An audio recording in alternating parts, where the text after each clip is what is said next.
Assalamu alaikum masu sauraro. Ina muku sallama irin ta addinin Musulunci kuma sannunku da jimirin sake kasancewa da mu a cikin wannan tasha tamu mai albarka inda ku ji cewa shahararrun mawaƙan nan da 'yan fina-finan Hausa sun ziyarci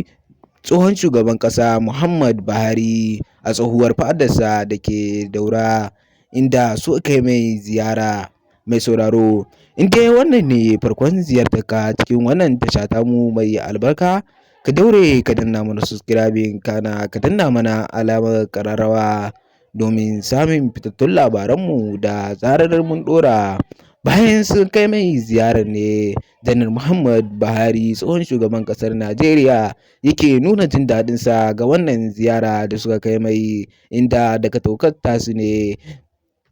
suke cewa sarki ya ba da uzurinsa wato alnuhu na ba zai samu damar zuwa ba sabida ziyarar da za su ko gaya masa basi ba, inda yake cewa gaskiya ziyarar nan taba zai ce a ce za a yi wannan ziyara ba a gaya mun tun wuri ba, wallahi wani uzuri ya hana shi zuwa. Inda janar Muhammad Buhari yake cewa to ai ba komai, su ma da suka samu zuwa yana godewa Allah kuma Allah ya ƙara ba su lada. To sabon shugaban ƙasar ku